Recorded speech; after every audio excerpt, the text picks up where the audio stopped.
Hello, Internet Nation. Alexander here. It's been a while, hasn't it? Time to make a super awkward video because I haven't done this in a long time about how I am and where I've been and what I've been going through. I don't think I posted a video in a few months. I've been in a relationship for a while, and it was a rather abusive one. I don't know why my brain almost said aggressive. It was one of those, those relationships where you can, see your light fading, and you're not much of yourself anymore, because that's just how much it sucks, that it's just, you lose yourself, you know? And not in, a good way. Just, in a bad way. So I want to talk about what I've learned. Because from the very start of the relationship, I knew it wasn't going to last. And it's not like I didn't like the person, but I could tell that we weren't compatible, on top of the fact that I was not given a choice in the start of the relationship. It kind of it was weird. So the whole thing felt kind of weird, I guess. I really should, trust my intuition more. Great. The dog downstairs won't shut the fuck up. So now the dog I'm watching is like, hey, there's a dog out there. I want to go check it out. And I'm like, no, bro. I don't want to leave my door open because it's fucking freezing in the hallway. And then my room stays freezing all day because my tiny little heater isn't enough to warm up my room and the hallway and the kitchen. So... no, Charlie, you can't even find the dog. It lives downstairs. I'm going to open the door for you, though, so you can go sit in the hallway. And here I was, waiting for this little nigga to, finish his shit. Because before I started recording, he was, lapping up water. God, that fucking freezing-ass blast of air. Charlie. Don't bother the kitty, Charlie. Do not decide you want to go hyperactive right now as I'm trying to grate. My dude has been here for a solid week. It is now Monday. That is officially 8 days that he has been here. He has been the goodest boy that entire time. And the second I decide I want to record a vlog, this nigga is like, let me do everything. Let me bang on the door. Let me lap up this water. Let me go bother the cat. It's like he's never gone into Tati's room before. And now he's just like, I'm going to go in here because you're recording. Now that you're super distracted. But he's in the kitchen now, just standing awkwardly. So yeah, the relationship started a little awkward because I kept making jokes about how he kept saying he said he wanted to be friends, and, proceeded to actually pursue a friendship and, talk to me. Come to find out later in the relationship, that was all kind of a fucking lie, because apparently the entire relationship was reliant on me. It started out, he said that he liked communicating and talking with his partner. Turns out that was a lie. Literally everything he said to me in the beginning of the relationship was a lie. I remember, I used to feel really safe with him, and I kind of miss those, early days. Now Cthulhu was up and dragging through her tube. Thank God this isn't, a professional production or anything. It's just a dinky little vlog channel, so I don't have to sit here being alone with my emotions forever. But anyway, what time is it? No, that's cool. I didn't want to know. I'm not on a tight schedule or anything. But anyway... so we started out as friends, and he would come over, and then he would just be like, oh, just let me know when you want me to go home. I don't mind. And then he would just, walk home, because, I don't know, some people don't like hopping the train. So he would walk home, and it'd be an hour walk. Okay, that's fine. He's a big old dude. He's in his 30s. We're all adults here. It is...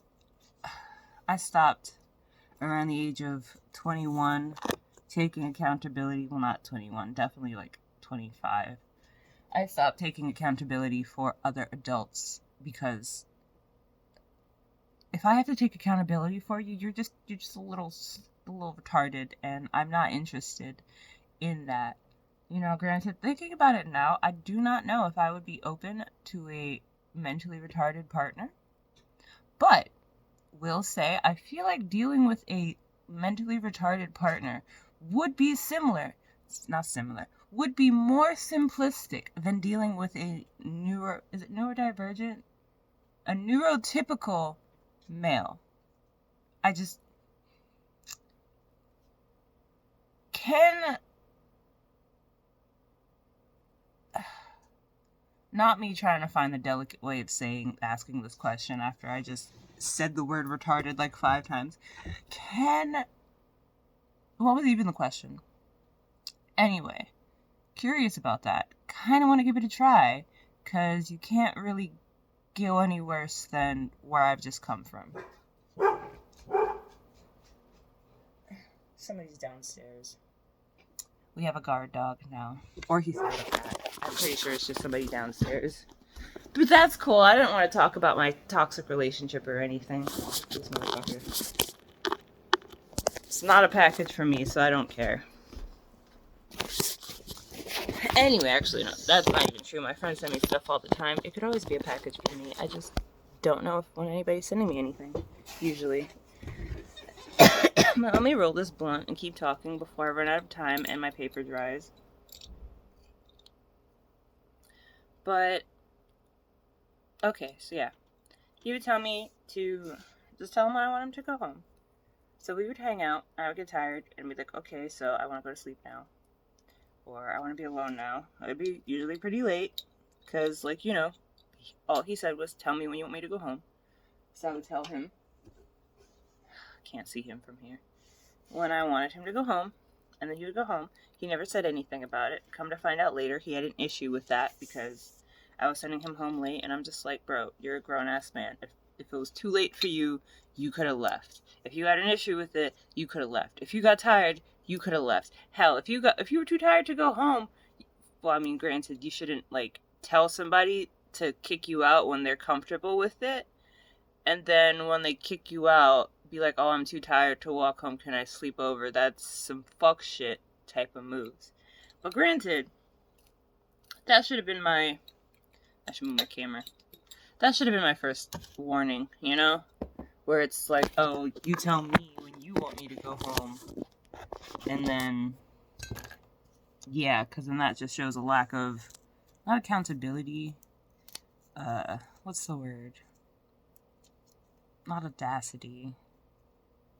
It's just a lack of something. Like, you can't make your own choices. And then he would always just chalk it up to, oh, I really want to be with you. I really want to hang out. But I'm just like, bro, we hang out almost every day. Like, you don't need to sit here and... Especially if you're going to sit there and complain and make it seem like everything was my fault when you always had a choice of when you could have, like, taken yourself home. That's entirely on you, and I take no responsibility in you telling me to do something, and then when I do it the way you tell me to, you have an issue because it's not the way you like. And that is a good way to summarize the majority of the relationship. All of that, like the entire beginning of the relationship, down to like the first time that he actually did sleep over because he lost his keys and couldn't get home and nobody was home to let him in. So I was like, okay, fine, you can sleep over. Wish you didn't like spring that on me last minute. So many red flags. Every time I like reflect, I always realize how many red flags I just sat there and ignored. Even though a lot of them I didn't ignore. I just kind of like went, okay, this is weird. I'm not comfortable with this. I'm going to see how things go. But also should have realized that the things that were happening were kind of drastic. But I'll get into it. Starting with the way we got together. So the way we got together is... I'm debating if I should disclose this information because it could potentially be used against me. But also, this is me we're talking about, and if I do not consent to a thing, my body tends to shut down as like a trauma response. That's fun. Does anybody else have that trauma response where it's like you can turn off complete physical sensation if it's something you don't consent to? Like, I've had people be like, oh, I want you to say this during like sex play, And then I'm like, no, I'm not comfortable saying that because words have power. I'm not going to tell you to fuck me if I don't want you to fuck me. And then in a legal court, if like I take your ass to court for rape, you could be like, oh no, they said fuck me. I have it right here on camera. And then it's me sitting there saying fuck me, and then they start fucking me, and it's like I can't. So outside of the fact that it's like, if I don't want something, I'm not gonna say it. Like, I don't give a fuck about your pleasure, okay? Like, well, you know, if we're together, I do. But like that person, I did not give a fuck about their pleasure because they were a fake daddy dom. They were the one that wanted to be baby. And last time I checked, there was only one baby in a daddy-daughter relationship. And this is daddy-daughter always felt weird to me. I think that's him standing at the door. I wish my room wasn't positioned in a manner where it's like you see the end of my door here and then the end of the hallway right here. So you just have this tiny sliver to be like, oh, is that brown the floor or is that brown my dog? But yeah. Does anybody else have that response where it's like if somebody does something to you that you don't like, you can just like turn your receptors off so that you don't feel shit? Because I be doing that sometimes. But anyway, I have a sexual weakness, one might call it. I usually don't let people know about it. They usually have to discover it because oftentimes, 9 out of 10 times, if I'm sexually engaging with somebody, then they like to take advantage of that area, which he did. Be right back. So my dog is now laying in front of the door. And yes, I refer to every dog in my care as my dog. Does not matter the circumstance, that is my dog until they get returned. But anyway, just poke myself in the eye. So anyway, he sleeps over. We're cuddling. You know, he realizes that if you like blow in my ear, it kind of like makes my body go, yes, we are still suffering with a sex addiction. And we do have a weakness for sexual things and the people that we like. Yes. The situation has just become difficult. And I'm also just sitting there like, we're not together yet. Should I really be allowing him to do this stuff to me? Like, should I allow him to, like, touch me like this if we're not in a relationship? Especially when I'm like, I don't want to have sex with anybody that I'm not in a serious relationship with. And, like, I don't want to, that includes, like, I know apparently some boys need to be explained this because they don't understand that sex is sex. I don't understand how you don't understand that sex is sex. Like, you think just because the word oral is there, it negates the whole sex part? Someone explain it to me. Someone please explain it to me, because, like, I didn't know oral was just oral now. I didn't know sucking dick was, like, not sexual. I didn't know, like, titties were not sexual to niggas, and pussy wasn't sexual to niggas, and ass wasn't sexual to niggas. Like if you touch it, if you grab a nigga's ass, they ain't gonna like that shit. So I'm just like, if I don't like that shit, why you doing it? And, like, mind you, I'm totally for, like, groping and grabbing and stuff, but, like, can we be more than a day old, please? Can we, like... So the whole relationship just started off wrong. On top of the fact that he asked me out while, like, licking my ear, and it's like, my brain kind of shuts off when somebody does that to me. It's just kind of like, I can't think straight. And I kind of went to a state of panic because he asked me out and he kept playing with my ear, and I'm just like, I really need to think about this because, like, I haven't been in a relationship in a long time. I haven't been in a serious relationship in a long time. I have detached from everything that was drilled into my head as a child, and I don't give a fuck now. Can you read that? Can you read that? Did you think I referred to myself as the gross demon for the aesthetic alone?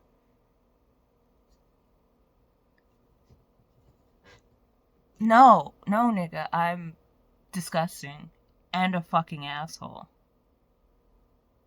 To start. It's just, I don't understand why guys like to blot information out of their brain and then think that that's the truth.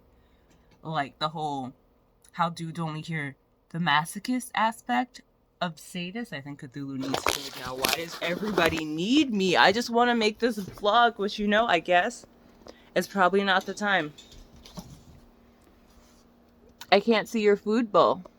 You're in the way. It's probably not the time because I wanted to make this video last year. We haven't been together since December, I think. I don't even remember when we broke up. All I remember is that I couldn't do it anymore because, like, literally everything he said that made me like him was a lie. So, like, he literally was just playing the long game. He wasn't trying to be friends because there was no emphasis on the friendship at all at any point. And even now, I'm sorry, my love. I can't have you getting hurt, though. And you're too much of an asshole to stay away from the fucking dog. Like, you literally sit there where he can see you and stare at him. If you didn't stare at him and then proceed to lunge at him, you wouldn't have to be trapped. So no sad faces, because you're an asshole. But anyway, it's probably not the time for me to be recording this, because I wanted to record it after he took all of his stuff. Jesus. And because he's a fucking dumbass, I can't do anything right. He didn't take his stuff until his stuff is still here. It's like, granted, he tried to take all his stuff, but left his statue. That could be kind of on me, but also on him. Because, like, I'm not going to sit here and act like it's not a trauma response of mine to not touch his shit. Because, like, it got to the point where it's just like, look, you come home. He was living with me at one point because he lost his apartment. And I'm like, okay, cool. Apparently you have nowhere else to go, so you can stay with me. Because, like, that can't end terribly. Even though I'm not happy in this relationship. And I was not happy in that relationship from day one. Because day one, I kept thinking about how I did not have a choice in the matter. Like, I legit wanted to think about it. I was like, yes, I liked him. Yes, I was possibly falling in love with him. But, like, you can't just jump into a relationship. Like, I already know how I was affected by the relationships I was in previously, man. God damn it.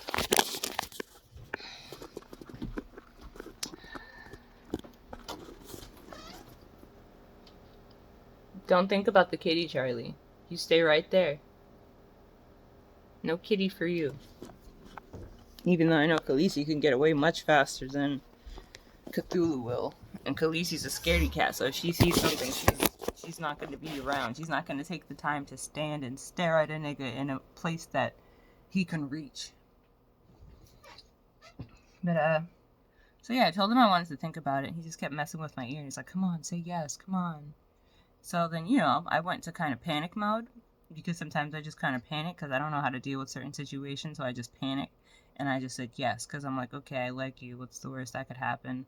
And, well, technically, first my brain said, I have to say yes because he's not going to stop otherwise. And then it becomes kind of torturous because then actually, no, then it's kind of like, now I'm kind of being molested because then I'm being forced to give an answer that I didn't want to give. And I would like you to stop, but you're not going to stop until I do what you want me to do. So I just said yes, and then we started dating, and then from that day I was just like, I didn't really have a choice in this, and you didn't let me give you a solid answer. You kind of forced me to be your partner. And then, because of the way things started, it went from just like, we're together, to now I'm your submissive. And then, despite the fact that we had agreed that we were going to be celibate, which even that was a thing, because it's like me, I'm like, no, I'm going to be celibate until marriage. If I want some dick, I'm going to patiently wait for Mike to give it to me, because I just like the way he handles shit, Like, I know for a fact, well, I don't know for a fact, but I highly doubt that if he got me pregnant, which he probably wouldn't, because I like to be on top of that shit. That's kind of like work preparations type shit. And, well, even then, even when I wasn't on birth control and I was doing porn, we would still, like, Like, we were very intricate about it, you know? So, like, nobody was getting pregnant. But if I did get pregnant, he would take care of it, you know? Take care of me. If, like, even the time that we had an STD scare, like, he was on top of that shit. He wasn't even like, oh, I got results and things or blah, blah, blah. He was just like, no, if something seems off, I'm getting that shit checked out. You should get checked out. Here's some pills just in case. Like, this nigga handled that shit, which I would hope, because, like, that's kind of a part of what he does for a job. It has been doing for a job since, like, the 80s, 70s, for a long time. The long time. He's been doing porn for a really long time. You know, compared to, like, the STD scare I had with the little nigga I was just fucking, where it's just like, nigga, what do you mean? What do you mean you're worried about? What do you mean you're fucking other people to start? Which is ironic, because I was talking to that same dude after we'd stopped talking for years. We were talking, a few weeks ago, and he was telling me how he was upset because some chick he was fucking got pregnant with another dude's baby, and, like, he didn't even know that she was fucking other niggas, and I'm like... So it's not okay when another chick gets pregnant by another dude. You want to get upset then, but another chick almost gives you an STD, and then now suddenly you care about telling people who fucking who. What? But I digress. I don't expect a lot from males, especially at this point. It's like, I understand. There are a few magical unicorn men out there. They exist. Haven't really seen them. Actually, that's not true. Seen a few of them. None of them are my age. Close to my age. One of them is dead. But I digress. This isn't about him. I can't keep making things about him. Or maybe I should. Maybe I should learn how to process death. Something to talk to my therapist about when he's done having COVID. Which I assume he has, because, like, most people don't stay sick for a week straight. And I'm just kind of like, okay, so how am I going to know when it's time for therapy again? Anyway. So, the relationship started out like that, and it instantly got sexual. Even though, like, we both wanted to be celibate. And, like, I might be a sexual individual, kind of, sort of, but that's locked behind a wall until I like somebody, or until I love somebody, or until I'm comfortable with somebody, and I know that I can, like, that they're a safe place for me to be. Until then, it's just, like, asexual, no feelings, not really tempted to have sex, especially, like, with how I was.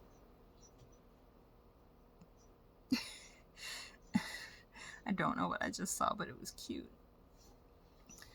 So yeah, I'm kind of, like, sex repulsed, even with, like, the people, like, it's more of a mindset type of thing than a physical sensation for me. So which is, like, I don't know, I like being submissive for somebody that I want to give pleasure to, you know? Sometimes you just want to be used by somebody that you really like, you know? You just want to, like, pleasure them deeply. Let me stop being vague. But, yeah, you know? But otherwise, other than that, if I don't have that connection with somebody, I'm not really the most sexual.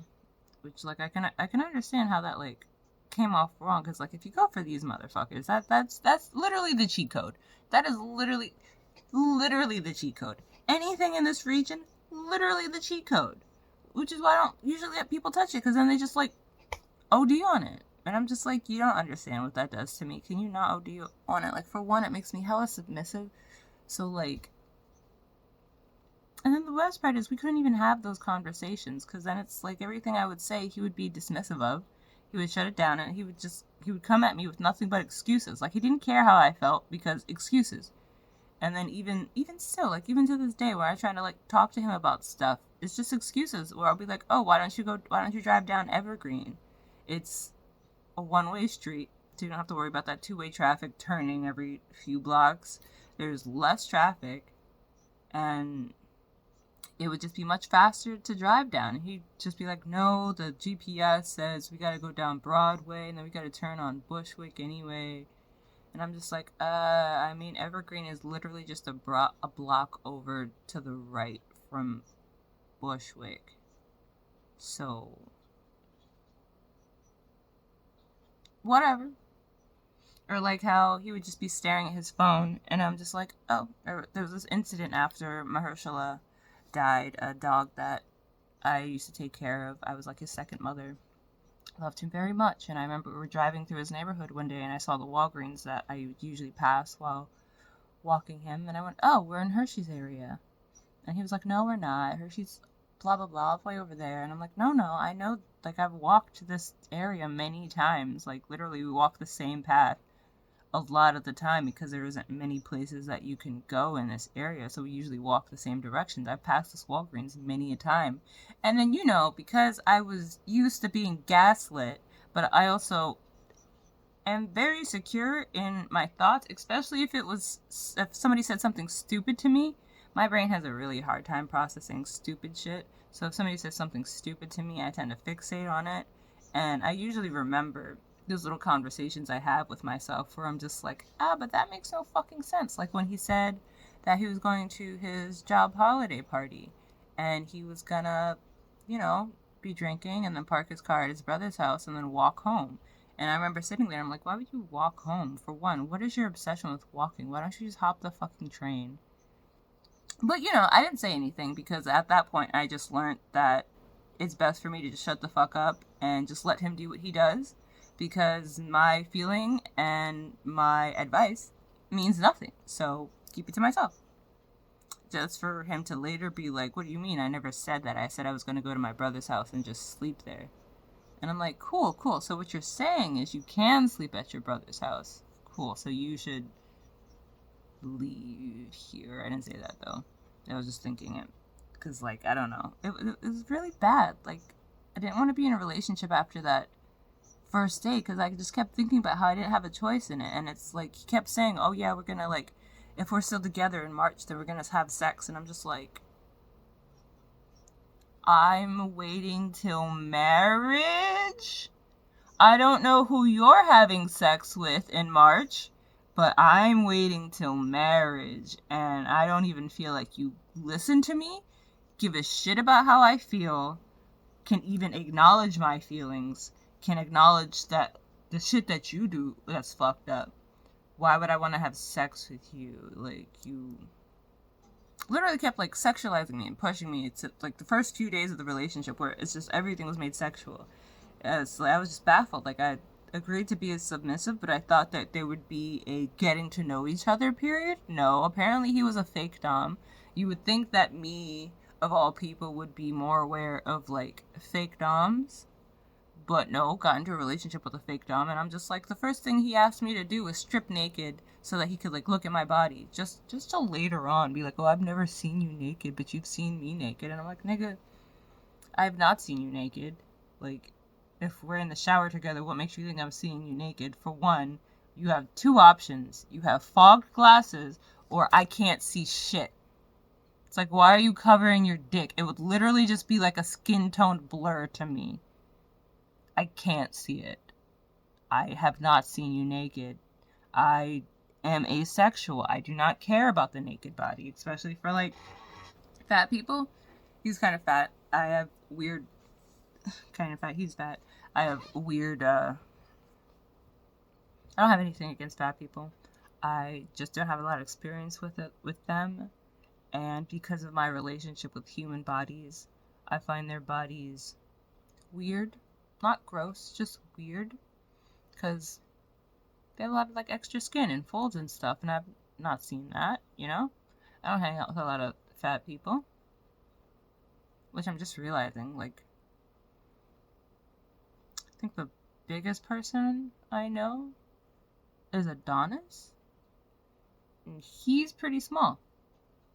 Plus, he just lost a lot of weight, So it's I don't have a lot of experience with that. And I'm not the type of, I'm not a really sexual person in general. Even if I, touch a person, it's more out of curiosity than, sexual pleasure. I don't really feel that. Like, I like being submissive and the feelings that go with it, but like at the same time, it's like if we have sex, it might just be uncomfortable for me if I'm not like in that mindset, which is why it's like I could only have sex with Mike at this point outside of a relationship, because we have that established foundation and that fake relationship that I can rely on, where it's like in my head I become his submissive and it's easier to just like let go and have fun, because it's like I have that emotional attachment to him because I've had sex with him so many times, on top of the fact where it's like a fake pseudo relationship that I can pretend to be in, kind of like that fake relationship, that fake boyfriend girlfriend relationship I had with Lorenzo, where I can kind of have like a fake dom sub relationship with Mike, except it's more, we communicate more, and I don't have to worry about him doing fuck shit, which even more allows me to unwind and explore that sexual side of myself that has become very tainted by fuck niggas like my ex and Lorenzo and every other dude I've had sex with that wasn't Mike previously. But so there's that. I wasn't expecting it to go from 0 to 100 so fast, and I didn't think it would, because I kind of believed what he said, like not littering, which, yes, that littering shit really sticks with me, especially when you tried to like give your trash to me. I am not for that. I'm not for that. If you popped out of, again, like, I don't know how many times I have to reiterate this, if you popped out of my vagina, or I signed the documents to legally adopt you, then you can hand your trash to me. Then I will dispose of your trash. Then I will baby you, because you're my baby, you know? And like, yes, my partner is my baby to a certain degree, but not my baby. No, nigga, I'm not gonna sit here every fucking day and clean up your socks when I keep telling you don't take your socks off and throw them randomly in the fucking room. Especially when I am babysitting a dog that's eating socks. Like, if he's eating socks, don't put your socks on the floor, because you're gonna kill the dog. You're gonna kill the dog, and then I'm gonna lose my job. You were literally in my house, homeless, jobless, broke, and yet you want to sacrifice my fucking job because you can't respect the dog's my space and me enough to not take your socks off and throw them on the fucking floor.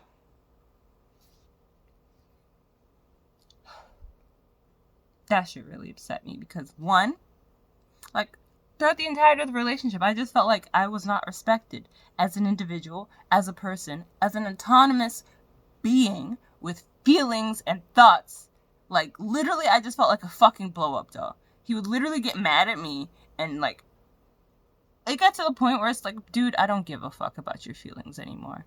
I really don't. Like, I'm sitting here and I'm telling you, hey, I don't like it when you molest me, because that's what it is. That's what it's called. That's what it's called. If you're sitting there and I'm like, no, don't touch my tits, don't touch my ass, and I have to remind you every single day, like, you can't sit here and tell me that I'm important to you when I have to keep reiterating, do not touch my tits. Like, I get it, you're a fucking pervert, but we need to establish that shit. You can't just go, okay, we're dating now, let me fuck, even though I'm trying to be celibate. And I'm just like, how are you trying to be celibate? But every fuck, like, how are you talking about being celibate, but then you talk about, oh, let me just stick the tip in. And then come to the point where it's like, I fall asleep and wake up to you trying to stick the fucking tip in. That is legit rape. That is full-blown rape. If you're trying to stick your dick in me, rape. Nigga, if I'm sleeping, rape. And then, you know, we had a conversation about that, and he was like, oh, I'm sorry, don't mean to be so fucking retarded all the goddamn time. And, you know, we put that to bed, but then I brought it up later because how do you expect me to trust you when I woke up and you were trying to stick your dick in me? And then we had the conversation again. He was like, oh, this is the first time I'm hearing about this. And I'm like, it's not. The fact that we have these conversations and then they just write the fuck out your brain, I can't. I can't. There's literally no point in any of this if every day we're gonna go back to negative 50. Not even 0, negative 50. And then we had the conversation again. He was like, oh, we never had that conversation. I don't know what you're talking about. Like, you sit there and you dismiss my experience and how I saw it and all this stuff. And I'm like, yeah, because you're fucking crazy. He literally sat there and he was like, oh, you were talking to me. You were feeling up on me. You were encouraging me. And I'm like, I was asleep. I came to, and he was like rubbing his dick on me. We were spooning, and he was rubbing his dick on me. And I was barely conscious. You know, sex addiction has more consciousness than me because that's a fucking subconscious thing. So, you know, I don't fully register what's going on, but then he like climbs on top of me and tries to take my pants off and stick his dick in, and I'm just like, whoa, stop, stop. Before we went to sleep, I said, I do not want anything to do with this. No, drop it. You cannot stick the tip in. That is the exact opposite of celibacy, and I understand that you cannot take your celibacy seriously, but I did not go through a whole sexual journey to heal the sexual abuse that I've been through to throw that shit away. No. And he's just like, oh, you don't care about my experience and blah, blah, blah. And I'm like, of course I don't. Because you're fucking crazy. You are out of your fucking mind to think that an individual that is asleep is talking to you, is feeling up on you. It's like, nigga, how many times do I have to tell you and show you? Because literally, he was here for half of December. Half of December. I think, like, that's all I could handle. That's all I could handle, because the day his friend's dog died, which, like, it still baffles me how he was like, oh, I was supportive when your friend's dog died. And I'm just like, for one, it wasn't even my friend's dog. Like, I enjoy Hershey's mom as a person, but she has nothing to do with the situation. Like, fuck that. This is all about me and my dog. Okay, the fact that my dog is gone. Like, literally, that was the one dog I would sit there and be like, damn, I wish she would go on vacation so I can get Hershey.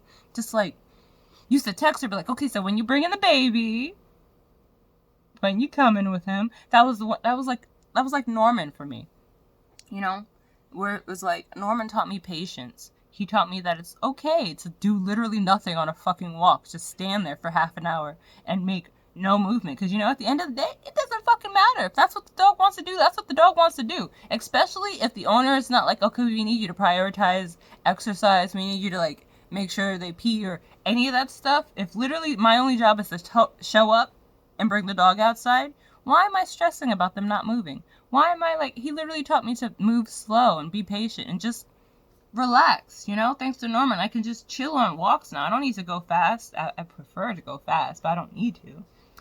You know, but like Hershey taught me patience, because he was a crazy puppy. He was all over the place. But you know what? There were ways. He taught me how to deal with that insanity and how to, like, kind of harness it for my own good, to, like, use it not for, like, my own good, because that's something you do with working class dogs, but just, like, you know, make it so that he wasn't driving me crazy.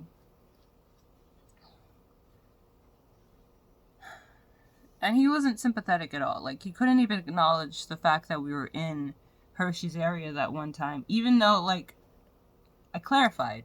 You know, I looked up on Google Maps where we were, and I'm like, yeah, we are. Like, we're right down the block. We're driving away from the cemetery. I would literally walk him around every single morning. Because, you know, the cemetery is like a good half-hour walk. And, like, who needs the time shit when you can just walk around a cemetery? And you know that that's, like, the allotted time and a good distance for you to go for a nice walk. He didn't even want to look at the map.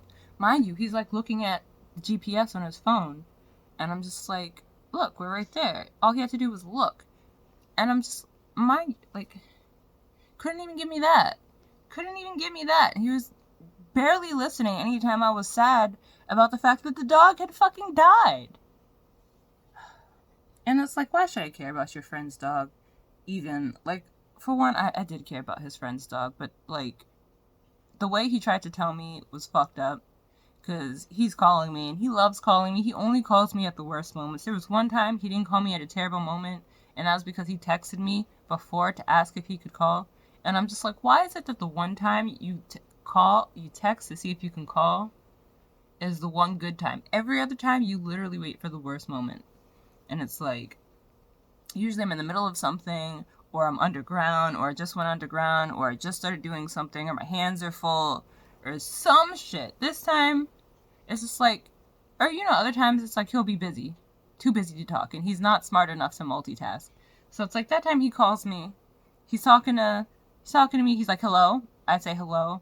Mind you, pet peeve number one on the phone right there. I don't like talking on the phone in general. I don't know why he loves calling me so much, even though I hate talking on the phone, and I'm not comfortable enough with him to talk on the phone for so long, especially like he literally sucks at conversation. It's like he can start a conversation and I can respond to him and he will just straight up ignore me. And I'm just like, you ignore me all the time and yet you still want me to carry every single conversation even though you don't respond. It's like you're making me feel boring, and then you tell me that I have nothing to offer in the relationship because I don't suck dick and currently don't have the funds to, like, feed you OD and smoke you out, even though technically I was buying weed a lot and then sharing with him. I was also keeping a roof over his head, but go off, homie, I guess. I don't offer anything. Like, and that shit haunts me now, because a lot of times I just feel really boring. Like, I feel like I don't really have a lot to talk about outside of my hobbies, and because I don't spend a lot of time with people, like, I don't give a fuck about social norms and all that shit anymore. So it's like, I feel boring. I only really want to talk about art stuff. I can talk about anything, but people don't really have conversations. All they really have is, hey, what are you doing? What are you up to? How are you feeling? You don't really give a shit. Why are you asking me this? Talk about something. Otherwise, I'm not going to respond. Because fuck you. I don't want to talk about how I'm feeling every fucking day. It's like, what? I'm in pain. I'm in intense pain. Intense oral pain. It hurts to eat. It hurts to try to sleep. It hurts to walk around in this freezing ass environment with the air hitting my teeth. I am miserable. And I don't want to talk about it. Especially not every fucking day. Stop fucking asking me. Have a personality. But anyway, what was I ranting about? It was a really toxic relationship, filled with lots of gaslighting, and I kind of saw that coming. I wasn't expecting it to escalate because the gaslighting started small. It started small with like little things. Oh, are you sitting on the lighter? He would in fact be sitting on the lighter. He would pull the lighter from under him and be like, no. I would ask him a question. He would say no, and then I would have to ask him, are you lying to me? To which he would say yes. And I'm just like, I don't like this middleman of lying. I don't like the fact that I have to, like, ask you to tell me the truth about everything. It would be everything. Everything I asked him. It's like, hey, have you seen this? Did you move that? Just stupid shit. Stupid shit. Like, only shit. No, because even a child would understand. Like, when I had a little dog that I was babysitting and we were at his house, you know? So I set up a little area under his table for the dog, nice little cup of water and a bowl of food. They're right next to each other. Any normal individual's fucking functioning brain would go, okay, there's dog food and a bowl of water. Yes, it was in a fucking cup, just like a mug, because they didn't have any fucking furniture. They didn't have any fucking dishes. And I had brought 2 Tupperware with me, one of which I was using because I'd given the dog a fancy Christmas dinner, you know, to eat. It's food, you know, it's raw chicken that I gave it. Take your time. But I needed something else to put the water in. He throws the water away and then goes, how was I supposed to know that the water that was on the floor next to the dog food was for the dog? And I'm just like,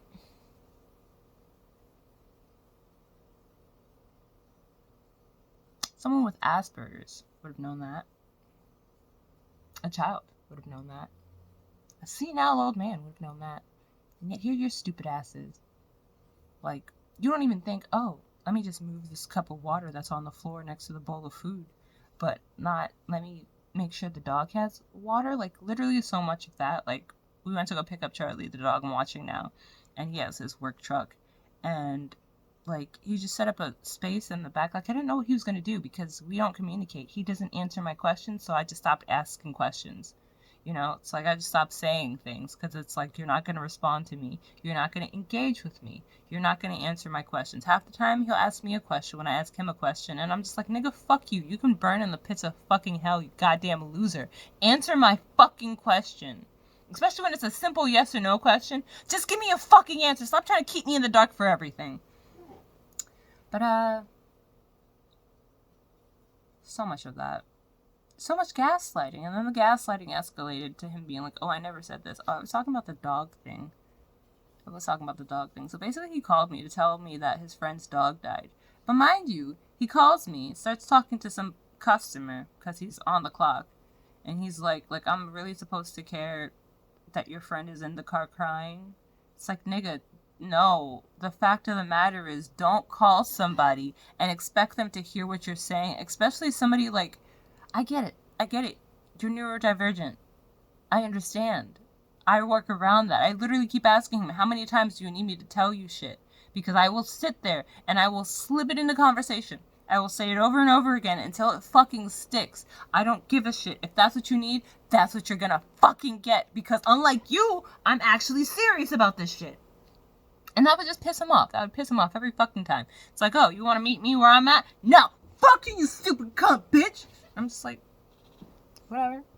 But, I too am neurodivergent. If you're talking to somebody else, I'm gonna check out. 9 times out of 10, my brain is wandering all over the fucking place. And if you're not talking to me, I'm not gonna, yes, I am nosy, but if you're just having a work conversation, answering somebody's questions about COVID testing, I don't give a fuck. So he's literally like, hello? Talking to this dude. Hello? Talking to this dude. Hello? Talking to this dude. And I'm like, nigga, stop saying hello! Stop saying hello! What the fuck do you want? Because I'm not, look, that's number one pet peeve on the phone. I hate it when people respond with hello. When you responded hello to the hello! Come on! It's like, is this what you called me for? To say hi back and forth? Because, fuck you! Say something! I hate that shit. Like, why? Why do people do that shit? What was the purpose of the main hello? If you were gonna sit there and have me say hello, just so you can say hello again, and then wait for another hello! No! If you wanted to go back and forth, just text me! But anyway, he's talking to this dude, and then at some point, I still don't believe he ever said this because he is a gaslighting, lying motherfucker, and I was very attentive to that conversation. And I'm just sitting there, I'm like, why are you calling me if you are busy? You are busy. You were talking to a customer to the point where you can't even get past hello, my nigga. It's like, what do you want?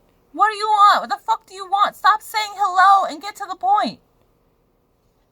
So I'm mad, because of course I fucking did. Why are you calling me to make me listen to you talk to somebody else? And he gets upset, hangs up on me, and then I blow up, of course, because why are you constantly calling me at the worst times? Just fucking nothing, and then constantly hanging up on me. Like, he doesn't like saying bye. So he just hangs up. Like, it could be mid-conversation. I could be saying something. You just hang up. All the time. That shit is annoying. I hate talking on the phone and you're just like, pet peeves. And I'm like, nigga, you don't need to keep throwing pet peeves at me. And that is all he does, because all he does is fuck up. All he does is fuck up. Even to this day, we were in a car driving somewhere, and because his car is so fucking like, that shit is just packed with stuff, and it's like he has this little section for the dog to sit on, but like, it's not even flat. There's a big opening, and like the van is always set up in a manner where as soon as you open that side sliding door, everything falls out because it's all leaned up against the door. So I'm like, you know what, the dog can sit in the passenger seat and I'll just hold the dog. I'll just sit behind the dog, and then I'll just hold the dog, because like, it's easier for me to be in an uncomfortable position like that, because I can like position my human body in a manner where I can balance and get comfortable in this uneven, lumpy surface. It's like, okay, so when your friends ride, you have a nice flat surface for them, but when it's the dog, you just want to like fuck up. Like, I understand that people locked you in a closet and left you there for years, but at some point you gotta realize that that was wrong, and you shouldn't do it to others. Like, you shouldn't make others that uncomfortable. But anyway, so we're driving in the car, come to realize that my ass is wet because the sandbags I've been sitting on were wet. That's whatever. So I'm squatting back there because I don't want to like you know, if you're sitting on a wet surface, granted, yes, your ass is already wet, but the longer you sit on it, the wetter you get. And I'm not trying to have my ass be wet all fucking day. So I'm squatting and I go, hey, can you let me know when you're about to make a left turn so I don't fucking die? Because I'm squatting on a surface and the surface is curved like this and there's a hole between here and the door. So if he makes a left turn and I'm not prepared, I'm gonna go head first into the fucking door. To which he then proceeds to instantly make a left turn without saying shit. Which, mind you, he goes, and I just start crying because, like, I literally just asked you to tell me when you made a left turn. I literally almost slammed my head on the side of the door. Mind you, like, I'm here, the door is here. Do you know how much momentum you have from being here to slamming your head on the door? I could have really gotten hurt. So I just start crying because you're just showing me that you don't give a fuck about my safety or about me or about how I feel. So I just start crying because it's like, I want to go home. I want to go home. Like, my ass is wet and you don't give a fuck. You keep driving around doing all this bullshit and I'm just like, my legs are falling asleep. I am very uncomfortable. Can we just get there already? I don't even know where the fuck we're going because, like, I've never been to his new apartment. And I'm just sitting in the car and I'm like, this is kind of a mistake because, like, you ignore me. And it's like, it's to the point where, I'm hearing dripping. It's to the point where, like, I don't know, I was just sitting there thinking, like, should I even go to his house? Because then I'm going to be stuck there. It's not really, like, I had all the dog stuff. I had a big bag and a blanket. Mind you, he didn't even, like, he parked on the corner of the block and didn't even help me carry any of that shit in. Snow slush everywhere, and I'm just carrying 2 blankets, a giant bag of dog food, an open can of dog food, my big bag that had my clothes and art supplies in it so I could do stuff at his house, and plus the dog. There's this big dude we're talking about. Like, you legit could have parked the car better and helped me or something, you know? But no, instead you just chose to let me suffer. But whatever. I didn't say anything about it because his car was breaking down, and I feel like I kind of did that because as soon as I said I wanted to go home, his car started to break down. And, like, I don't know, like, I'm just sitting there and I'm like, you don't care about my safety. You don't care about me. You don't care about the dog. You don't care about anything but yourself. You're gonna ignore me all day. Like, I literally have to sit there and, like, plot when I'm gonna talk to him. Because you can't talk to him while he's working. Can't talk to him before he finishes the schedules for work, which is done afterward. Can't talk to him while he's driving. Can't talk to him while he's doing anything. Can't talk to him while he's watching anything. God forbid, like, he will literally, like, we'll be having a conversation, and then he'll just start watching something, and then check out. And it's just like, you said that you believed in communication, and yet we can't talk. Like, I'll tell you how I feel about something, and you just bring up your excuses, and then that's that. And then, like, every problem that you have with me is a consequence of your actions. Like, oh, you're not loving with me, you don't hug me, you don't kiss me, blah, blah, blah. And I'm like, yeah, because if I do, you're going to take things too far. Like, I'm not the most touchy-feely of individuals unless we're bonded like that. But I just kind of like you. I'm still getting comfortable with you on top of the fact that the first day of our relationship, you kind of shattered our trust. Because it's like, he was just so desperate. He was like, oh yeah, I want you to be, like, bonded to me. I want you to be, like, relying on me. I want you to be vulnerable with me. So then, like, you know, we did some breath play. And then he choked me and I passed out. And then instead of, you know, doing aftercare and giving me some time to, like, recuperate, he tried to choke me again so that I would pass out. And I'm like, bro, I just came back. Like, I need some time. Like, no, now I'm fucking scared. Now you just kind of shattered some trust.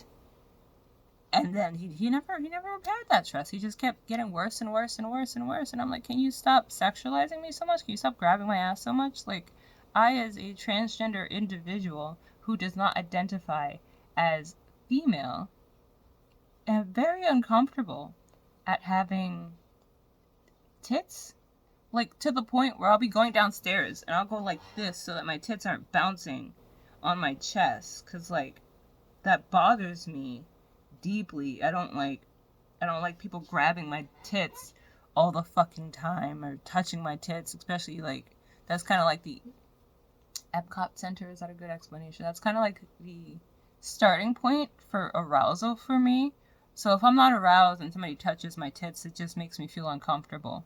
You know? I don't really like having a vagina, so if you're like constantly trying to touch it and be all up in there, it just makes me uncomfortable. Like, I'm comfortable being naked around people, but if you're gonna sexualize me, then I'm really uncomfortable with that, you know? And he's always like, oh, touch my dick, suck my dick, all this dick, and I'm just like, genitalia actually makes me extraordinarily uncomfortable. Like, I might talk about dicks more than I talk about vagina, but they both make me equally as uncomfortable. It was a very uncomfortable time, just the entire relationship. And I wanted to continue to be friends after, but then because of the whole insanity behind the rape thing, I don't even know if we can. Where it's just like, I don't know if I can deal with this shit, where it's like you constantly get upset at me for the things that are your fault. Like, yeah, of course I'm not affectionate with you, because it's like I can't just be walking past you and give you a kiss. It's like, oh no, I have to make out. Now you want to like stick your tongue between my tongues and you want to do all this shit. You want to grab me and feel me up. And I'm like, no, I just wanted a kiss. I just wanted a sweet little hug or something as I'm going by. And then he would always be like, oh, give me a kiss. And it's like, why do I have to stop what I'm doing? Go across the room to give you a kiss. Nigga, like, why are you so dedicated to staying fat? Move. You, like, drink some fucking water. You don't have to, like, sit there and drink all of my juice, eat all of my snacks, do all of this shit. You know? Especially if you're not gonna replace them. And that shit makes me upset, because he would just constantly just be finishing my juice and shit. Drinking all my juice. Where it's like, I can sit there and sip a cup of juice for, like, at least an hour. Sick will just down it in a second and then want more of my juice. And it's like, I usually have those little packets, because they're like $1, and they're really tasty. So I'll get a bunch of those, and he'll just, like, down all of my juices. He'll never drink the ones I don't like. Always the favorites. He's always fucking up. And it's like in manners where you don't have to fuck up like that. Like, he legit could have made a nice, secure place in the van for the dog to actually show me that he gives a shit about the dog. He gives a shit about me. Instead of, it always feels like he's trying to sabotage my job. It always feels like he's trying to sabotage the shit that I do and make it so that I lose my job. Because it's like he just, mind you, like, I can't be with somebody who snores. And I can't be with somebody who's allergic to animals. Because that just, like, contradicts my life. Because I'm going to have a lot of animals. Like, fuck how you feel. I'm going to have a lot of animals, you know? Because at the end of the day, humans can leave. Animals, not so much. I mean, they can, but they don't usually. You know? Plus, you don't have to worry about animals lying to you and gaslighting you and sitting on your lighter and stealing your lighter. I had, like, 4 lighters, and this nigga stole all of them. And I know this nigga stole all of them, because I would have a lighter, and I would leave it on my table. And then I would go to sleep. He would wake up. He used to go to work, wake up at, like, 6. And I hate that shit, because it's like, I have a hard time falling asleep, especially with dealing with this pain that shouldn't still be here, but I'm still dealing with this tooth pain because of this nigga, and I feel like I'm gonna lose all my teeth because of this nigga. I feel like it, because I've been dealing with this rotting, decaying tooth in my mouth, and I feel like it's making my cavities worse because of the bacteria that it has. And it's just spreading in my mouth, and I was supposed to get these teeth removed twice. The first time, he made me eat. He didn't make me eat. He asked me if I wanted to eat, which usually that's not something I have to worry about. Like, I have to sit there and remind myself, okay,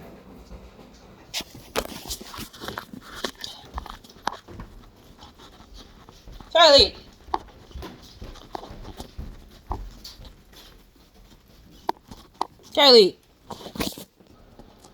So yeah, usually I don't have to, like, remind myself not to eat before surgery.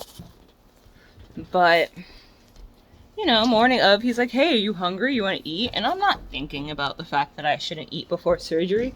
My brain is mush in the morning. My only obligation, the only thing I try to, like, keep myself prepared to do is get dressed and be on time, you know? Eating it is not something I do in the morning, so I don't even have to worry about that. It's like, oh, you want to eat? And after I eat, I remember, shit, I'm not supposed to eat. Why'd you even put that thought in my head? And then the first appointment got canceled.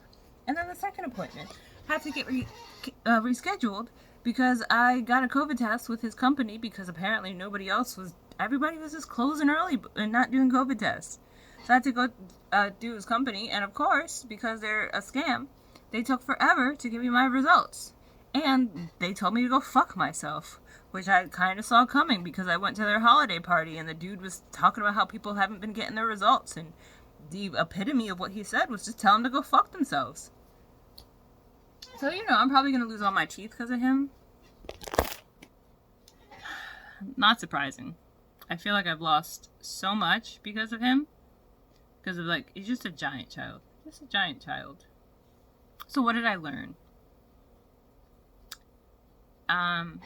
What time is it? It's been an hour. It's 12:07. So I'm going to pause it here. Smoke some of this blunt. Give my mouth a little break from talking. That was where I've been. What I've been experiencing. I feel like I'm just touching the surface. It was a really bad relationship, y'all.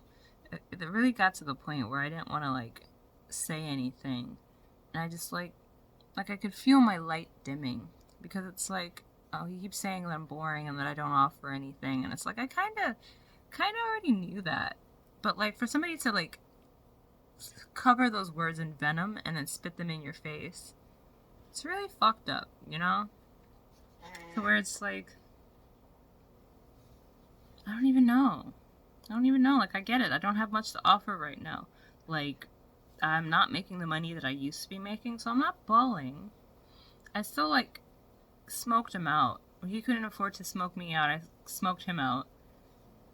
So I know he's just being ungrateful and projecting, because the fact of the matter is he projected a lot, and he was the one that had nothing to offer. Like, money isn't really important. It's not important at the end of the day. Like, if you're sitting there and you're not providing emotionally, mentally, physically for a person, who gives a shit about, like, the money, you know? He wasn't even helping me pay rent. And he kept saying, it's like, oh yeah, I'm going to give you money for rent. That turned into, like, oh, I'm going to help you fix your bike. I'm going to buy you new glasses. I'm going to give you money for rent. That turned into, I'm going to give you $1,000 so you can, like, do rent. That turned into, I'm going to take your bike to the shop. I'm going to help you fix it. And then that turned into, I'm going to give you money for rent or to fix your bike. And I'm just like, you got a lot of words there. Not a lot of actions to prove anything. You keep saying shit. But you've already shown me that this shit means nothing. So why should I give a shit about anything you say? Like, you sit here and you lie. You say you're gonna stop molesting me and you keep molesting me. If anything, you say you're gonna stop touching my tits and then the next day you grab them twice as much. And we have to keep having this conversation, and you can't convince me that you care, because if you cared, we wouldn't have to have the conversation every day about how you shouldn't make your partner feel uncomfortable. Because, like, I'm not a fucking blow-up doll. That relationship really, like, triggered all the trauma I had. Like, the trauma from my mom, the trauma from my dad, the trauma from, like, sexual abuse. All of it. Literally all of it. Didn't even realize I had, I kind of dabbled on the fact that I might have some dad trauma there. But this nigga was just like, oh, it's coming to the surface. You know, all that shit you didn't even realize you had with your mom is coming to the surface. And I'm just like, damn, this nigga really does nothing for me but trigger trauma. It got to the point where it just felt like I was his mom, and he was just, like, my child that kept trying to have sex with me. That's literally how it felt, because it's like, you come home, every day I'm spending cleaning the room, because, like, I'm the type of person, if I need some sort of control, or I want to make myself feel better, I'll clean my room, because a clean room is like a clear mind, and that makes me feel like, I don't know, like I'm not living in clutter, like I can be happy. I'm less depressed when I have a clean room. But then it's like it got to the point where I was just losing that sense of control and that sense of clarity. I was never allowed that sense of clarity, because when I would clean my room, he would come home, throw his socks everywhere. He would like dig through his clothing. It's like I organized his clothing. I put all his underwear and his socks in a bag, and then I put his clean clothes in a bag, so that he had like organized stuff, and I put all of that, his clothes, into my caviar bag, so it would be in a container, so it wouldn't just be like a bunch of clothing all over the top bunk. Like, yes, I know it's hard to keep the top bunk clean. It's not clean right now, but like, when the top bunk is clean, that's like peak clean room. Not to mention, I would constantly sleep on the top bunk, so I like to not have all his clothes everywhere, because I'm like, damn, Nick, you're preventing me from sleeping in the bottom bunk, which is my happy space, my safe space, because it's like, he would take up the whole bed, or he would be snoring, or just, the sheer anxiety of like, I'm dealing with intense oral pain almost every night, to the point where it's keeping me up. If I feel like, okay, I can go to sleep right now, the last thing I want, like, I just want to like ease into bed, find a nice comfortable position that's not going to hurt my mouth, and just relax. The last thing I want is to be pulled. The last thing I want is for somebody to grab me and pull me and just like cuddle me like I'm a fucking teddy bear before I can even like sit down and plug my phone into the fucking charger. Especially when he's doing that shit, and it's like, nigga, you're pulling me on top of things. Can you at least move the shit you scattered all over the bed before you pull me on top of them? Especially when he would do that shit and then wake me up in the morning because I was on top of his phone. Even worse, when he would do that shit and I would move his phone from under me, and he would be like, oh, where's my phone? Grab it and then put it back under me. I'm like, nigga, I am dealing with intense pain on top of my insomnia. The last thing I want to do is be woken up at 6 in the morning to look for your stupid fucking phone that should not be under me in the first place. Like, you don't need your phone to be in the bed. And you can't say that there's nowhere else to put it. There are 4 cubbies. 4 massive cubbies. You could plug it in and put it in a cubby. There is a bag next to the windowsill. You can put it on top of the bag. There are 2 mirrors suspended from the roof of the fucking thing. You can put it on top of the mirrors. There is a drum in the corner of the fucking bed. Put it on top of the drum. Anywhere under the knee.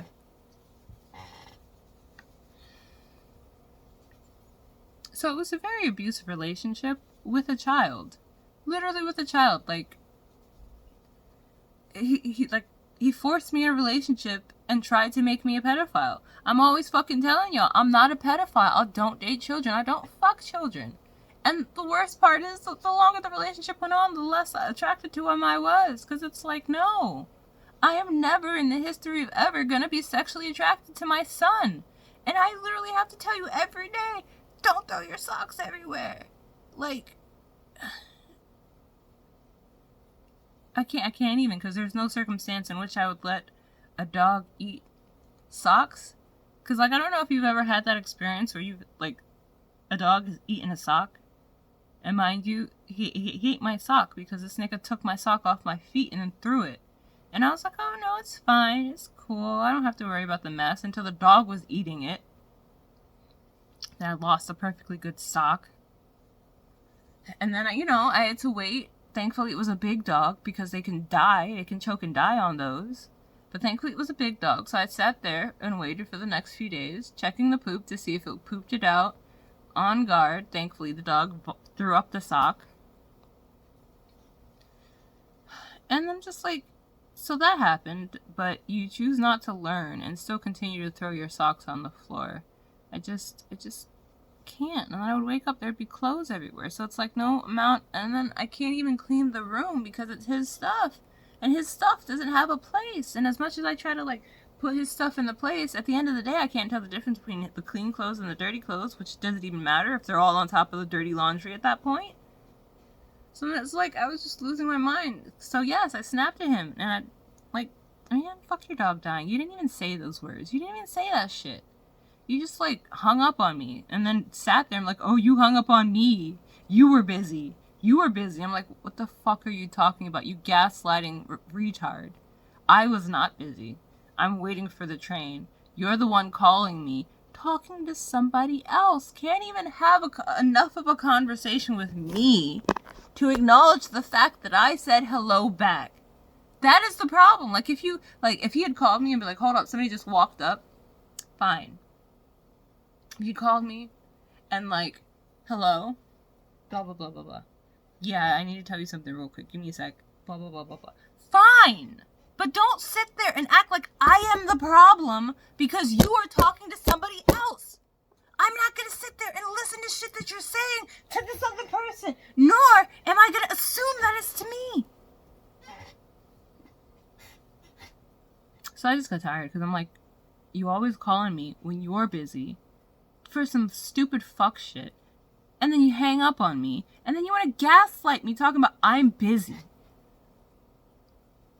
I'm not doing shit. You're the one that called me so you can talk to some dude. That's on you. You're the one that hung up. And the fact that he said that I was busy, it's like, how am I supposed to not snap? You're gaslighting me. Straight up. Constantly gaslighting me. And it's like, no. The only person whose toxic traits I will put up with is my mother. And she is growing past that shit, you know? She's actually trying. She, like, understood that she fucked up with her kids, and she's trying to be a better mother to her adult children, you know? So I will give her that pass because I popped out of her vagina. As my system works, as my system applies, I popped out of her vagina, so she gets the reverse leeway of me dealing with her shit.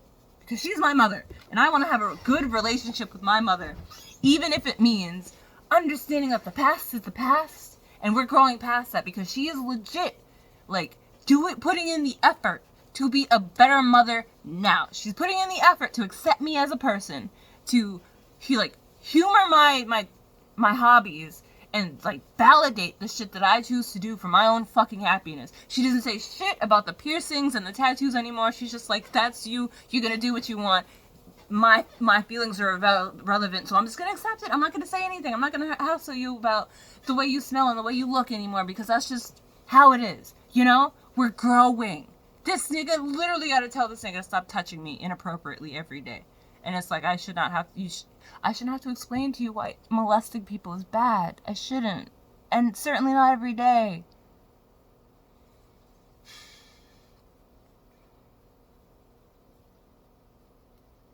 There's just so many things that he said to me that just, like, baffles and hurts. It just, like, cuts deep.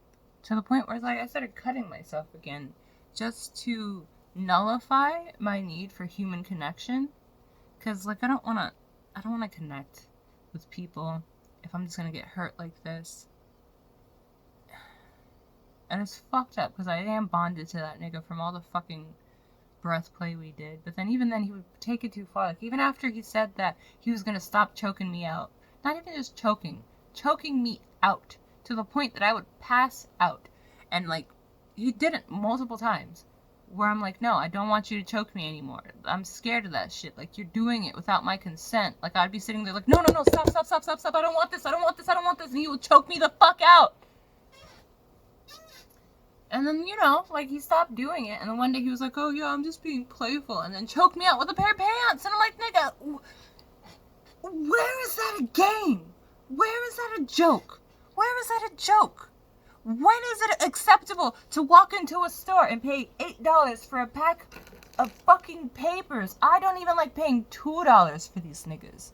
I like to pay $1.50, and I am upset when I gotta pay $2. Lord have mercy, I'm not paying more than $2. I will continue to fucking walk. until I find a place that has these shits for at least $2. This nigga wanted to pay $8 for it. As if that in itself wasn't gonna piss me the fuck off. Like, if I had gone, like, I didn't go into the store because it was cold as shit and I just wanted to go home. Like, I had spent hours at my mom's house and I had stayed there longer than I anticipated because I was like, no, I'm in a lot of pain. Might as well let this nigga pick me up and then we can go pick up drugs. No, he picks me up, sits outside of my mom's window. Like, she can look out her window and look into the car and see this nigga rolling weed. The weed conversation I'm not trying to have with my mom, you know. She probably already knows, but I'm not trying to have that conversation. We can just, like, live in ignorance about that.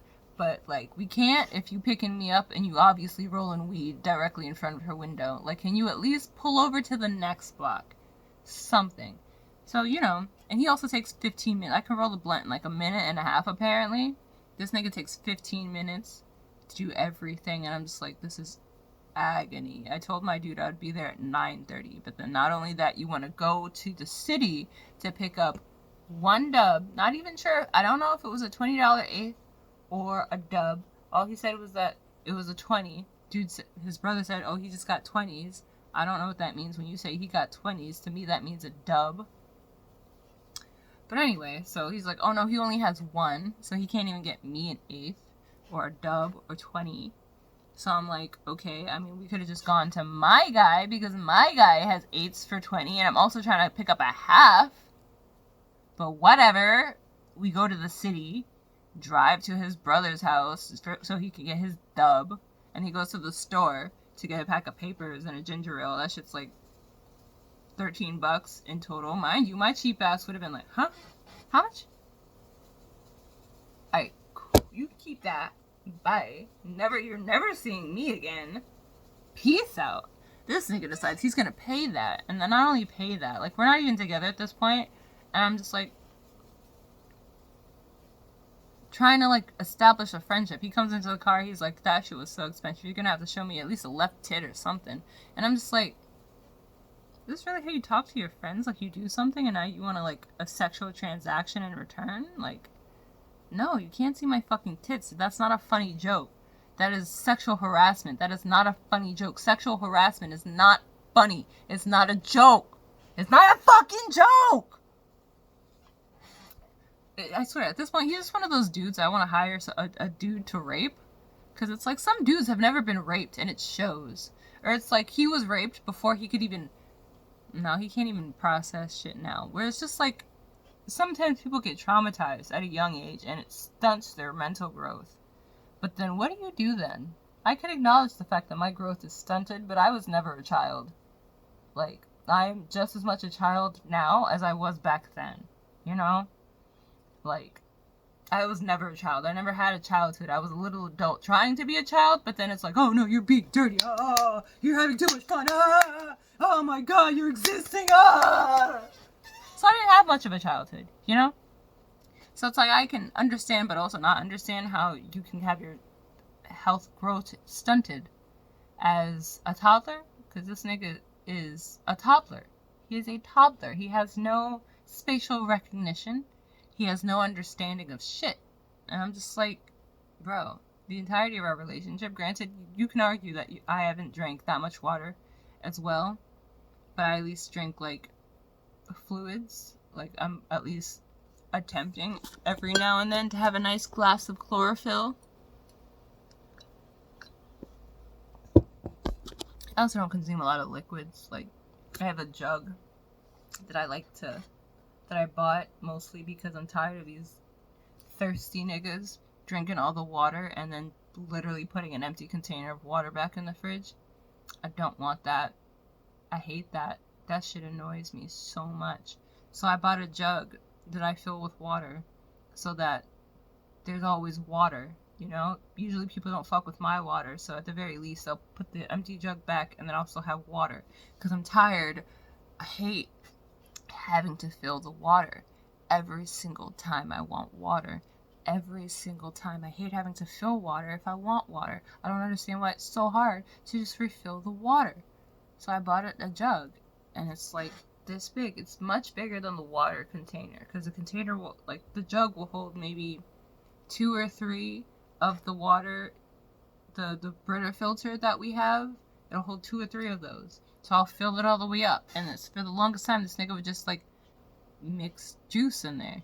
Put juice in there. And I'm like, okay, for one, you keep making these disgusting concoctions. I don't understand why you can't just mix one juice and have that juice. You always gotta add fucking lemon juice to it to make it taste gross and like lemons. Like he took my peach tea one time and put lemon in it, and I'm just like, you ruined the whole thing, and you use all of my packets to make this disgusting juice that you then mix with lemon. Like, just make lemonade, nigga. You don't need to put lemons in everything, because now it's gross and I can't have it, and you use all of my stuff. So you do a lot of that, but then never drink any water. And I'm like, damn, nigga, you just want to stay fat, don't you? You don't want to exercise. You don't want to eat right. You don't want to, like, drink water. You don't want nothing. Like, you just want to die of diabetes, don't you? And on top of the fact, he's like, oh, you don't want to work, you don't want to do anything. Stop what you're doing and pay me attention because I want attention. And I'm just like, nigga, you won't even give me attention. It's like, the only attention I get is sexual.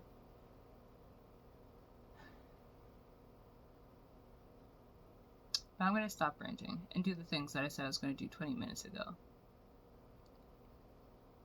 I will be back with a part 2 with the, what I learned. Because, Lord knows, did I learn a lot? I learned how to be more of an apathetic asshole. I've become more of a...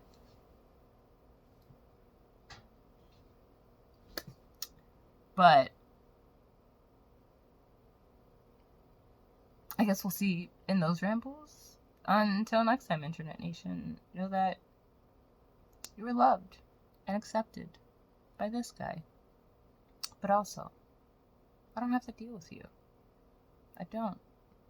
It's like I can accept you for who you are as a person, and I can appreciate you for existing in the way that you do. Unless you're a jerk. I'm not going to appreciate that. You can fuck out of here. You can fuck off a short pier. See if I give a fuck. He made me worse, you guys. He made me fucking worse. But until next time.